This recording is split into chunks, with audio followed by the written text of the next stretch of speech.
Assalamualaikum warahmatullahi wabarakatuh. Kembali lagi bersama Prakarya kelas 9. Tetap semangat, selalu menjaga 3M: mencuci tangan, menggunakan masker, dan menjaga jarak.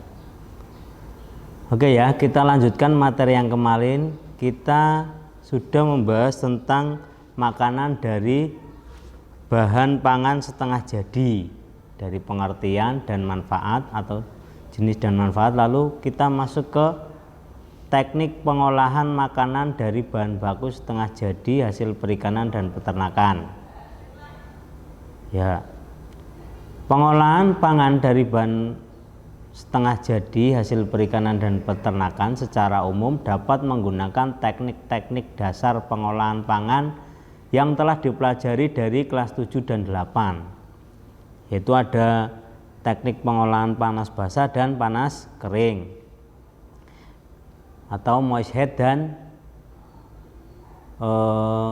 dry head cooking ya. Nanti kalian bisa buka kembali buku Prakarya kelas 7 dan kelas 8. Di situ sudah dijelaskan ada boiling dan sebagainya. Nah, untuk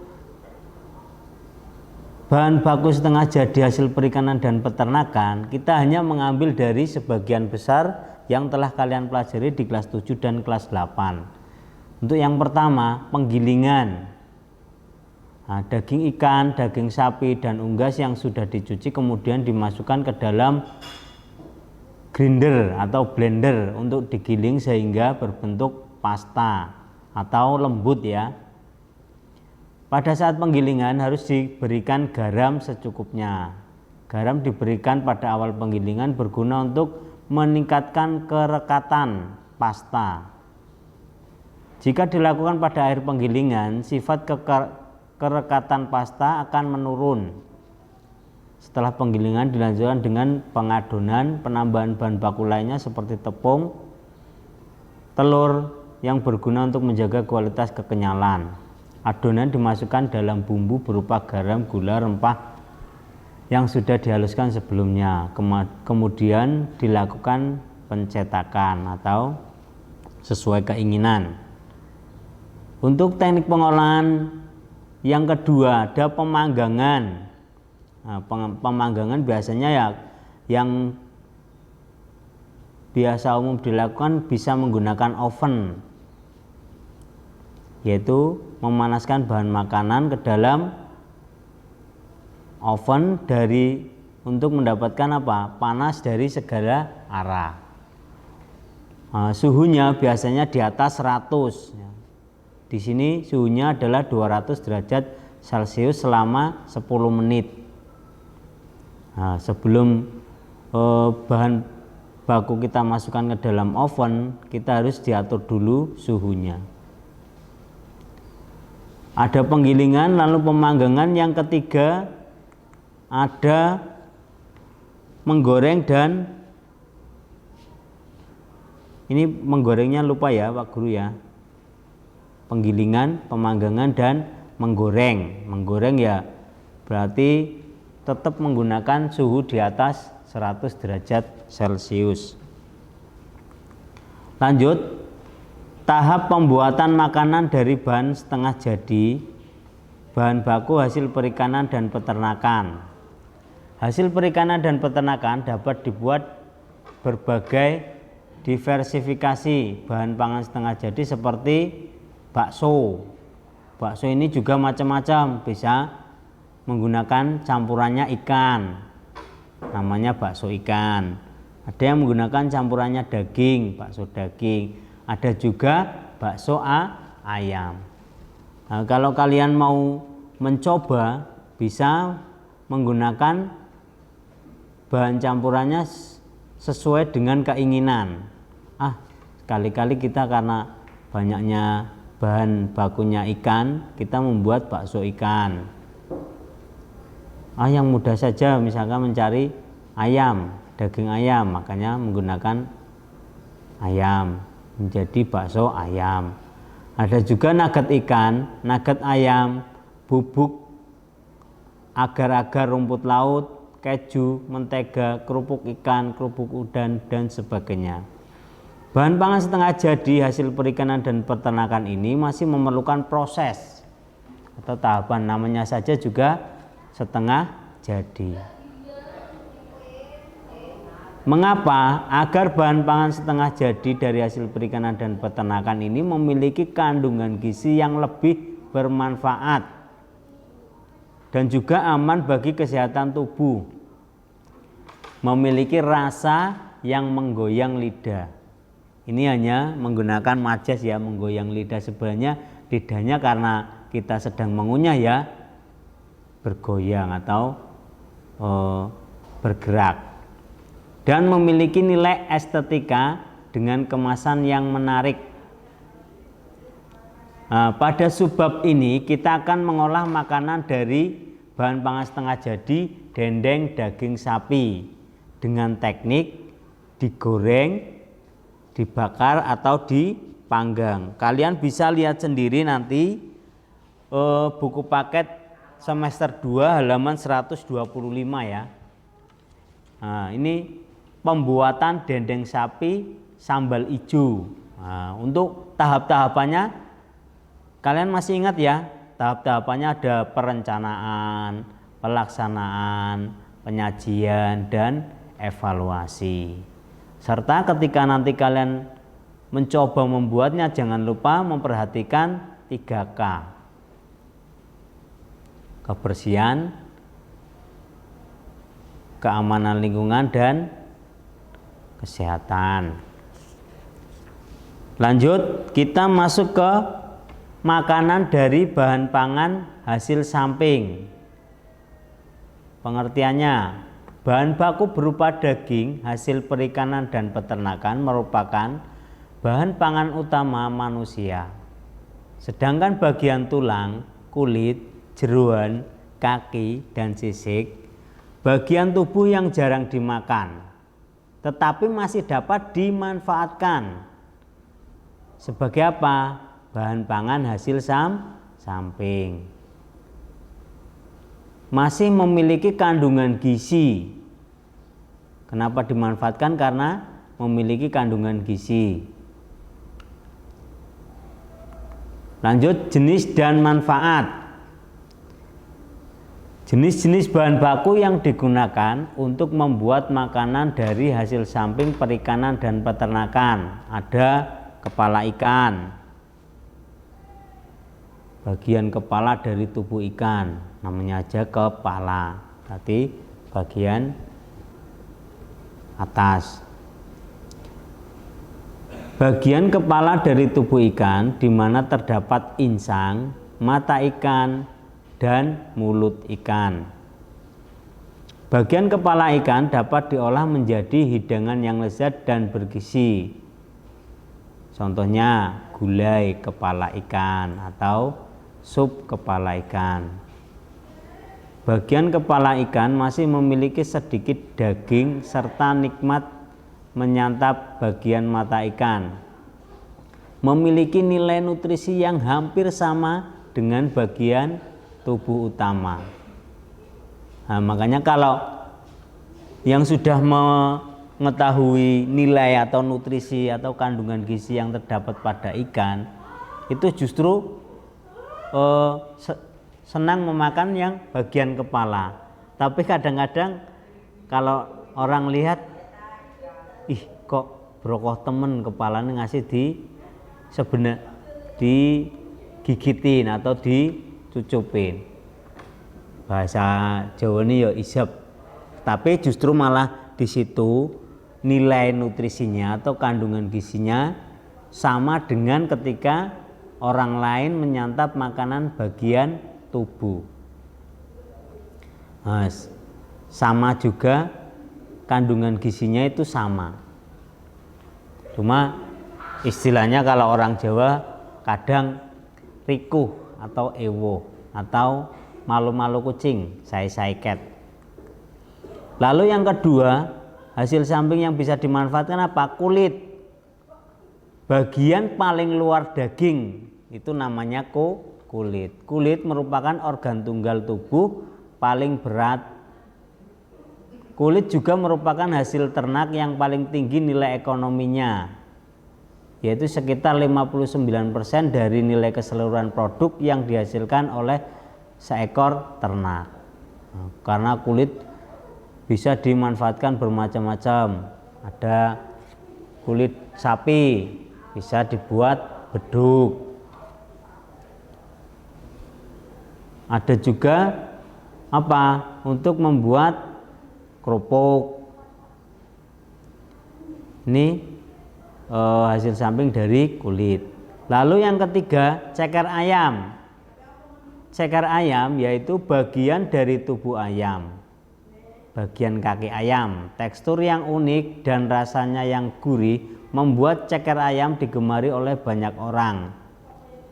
Bagian tubuh ayam ini masih memiliki nilai gizi dan manfaat bagi tubuh. Karena kandungannya mengandung protein, kolagen, zat kapur atau kalsium, dan juga kartilago. Ceker ayam memiliki sedikit daging di semua bagian hingga ruas-ruas jarinya. Ceker ayam juga memiliki tulang yang lunak. Jelas ya kalau rasanya gurih dan lezat. Ceker ayam yang dimasak biasanya akan mengeluarkan cairan atau gel khusus yang banyak mengandung gelatin. Contohnya dibuat keripik ceker ayam, ada bakso ceker ayam, sup ceker ayam, atau bisa juga yang sering kalian jumpai di rumah ketika ibu kamu memasak sup. Biasanya dicampuri dengan ceker ayam. Lalu yang selanjutnya selain kulit ceker ayam juga tulang ikan. Tadi yang pertama kepala, yang kedua kulit ceker ayam, sekarang ke tulang ikan. Selain kepala ikan yang bisa mengurangi terjadinya osteoporosis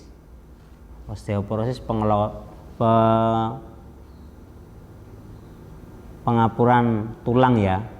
Ternyata tulang ikan juga dapat membantu menguatkan dan memperkokoh tulang tubuh manusia. Karena tulang ikan mengandung kalsium, fosfor, vitamin D yang sangat dibutuhkan oleh tubuh dalam menjaga kokohnya tulang. Tulang ikan biasanya dikeringkan dan digiling menjadi tepung. Setelah menjadi tepung, ini baru bisa diversifikasi dalam bentuk olahan berupa cemilan, pangsit ikan, stik ikan, kerupuk, dan sebagainya. Dapatkah kamu mengidentifikasi hasil produk samping dari hasil perikanan dan peternakan yang lainnya yang ada di rumahmu dan sekitarmu? Apakah hasil samping tersebut masih dapat dimanfaatkan dengan baik? Mengolah hasil samping dari bahan baku perikanan dan peternakan harus melalui beberapa uji coba yang membutuhkan ketelitian, ketekunan, kesabaran, karena waktu yang dibutuhkan relatif lama untuk menghasilkan produk pangan samping. Lalu yang ketiga, teknik pengolahan makanan dari produk samping. Bahan baku perikanan. Beberapa jenis olahan pangan dari hasil samping perikanan dan peternakan telah dikenal sejak dulu. Sup ceker, ya. Teknik pengolahan makanan dari produk samping. Ada tadi kepala ikan, kulit, terus tulang, dan juga ceker.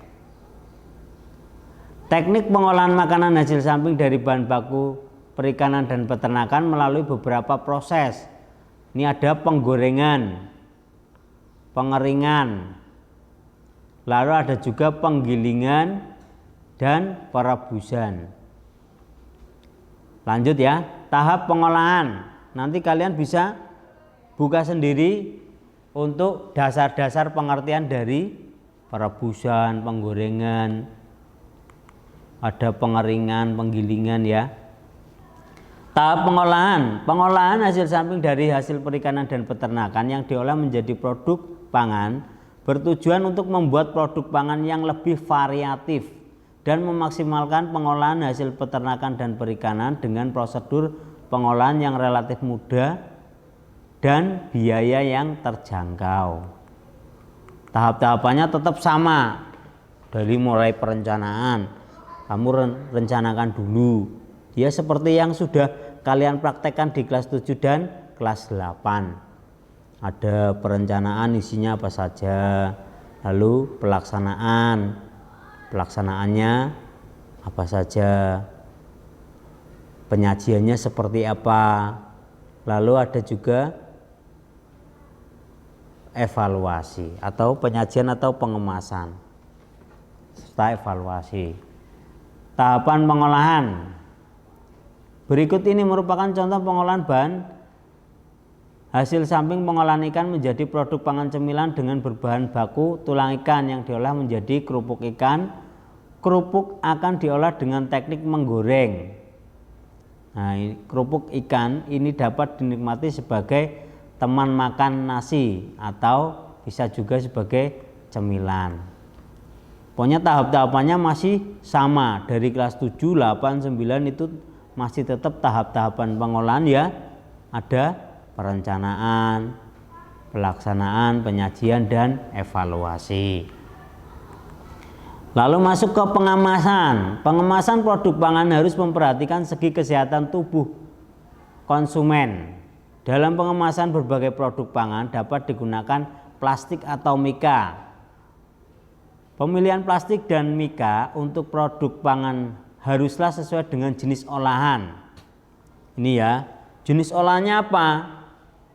Kalau jenis olahannya yang cairan, ada cairannya ya jangan menggunakan kertas, karena nanti akan bocor.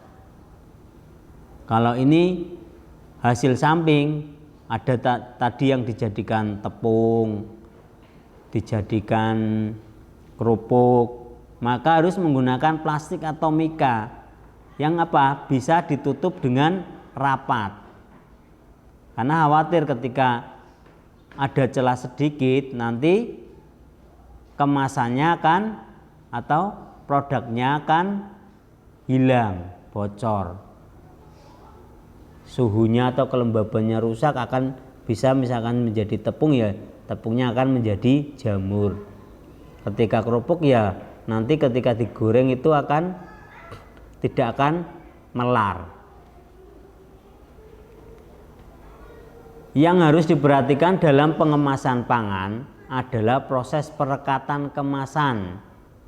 Produk ini harus direkat tanpa celah sedikit pun. Hal ini untuk mencegah masuknya kotoran dan debu serta udara yang dapat mengakibatkan produk menjadi cepat rusak. Ya, sekedar mengingatkan antara kemasan dan juga pengemasan itu berbeda ya. Kalian harus membuka lagi, takutnya nanti ketika minggu depan kita akan melaksanakan PAT dan juga US, kalian nanti akan keteteran, akan susah mengerjakannya. Padahal sepele, kemasan dan juga pengemasan. Kemasan itu apa? Wadah atau pembungkus atau tahap akhir dari pengolahan. Kalau pengemasan berarti sistem yang terkoordinasi. Oke, kiranya itu dulu ya. Ini ada tugas lagi. Yang kemarin yang belum mengumpulkan segera mengumpulkan. Tambah ini tugas, kalian bisa mengerjakannya dengan teman dekatmu. Ya kalau misalkan mau kelompok ya maksimal 4. Karena juga selain tidak terlalu banyak juga menjaga protokol kesehatan ya. Ini tugas, diskusikan, amatilah jenis-jenis hasil samping dari hasil perikanan dan peternakan. Catatlah jenis hasil samping. Terus bagaimana latar belakang atau sejarah. Sejarahnya ada enggak dengan lingkungan sekitarmu, tentang bahan pangan hasil samping, perikanan dan peternakan. Lalu kesannya apa yang kamu rasakan, dan juga saat melakukan observasi dan wawancara. Ya, kiranya cukup sekian pertemuan kali ini. Kurang lebihnya mohon maaf. Sekian, wassalamualaikum warahmatullahi wabarakatuh.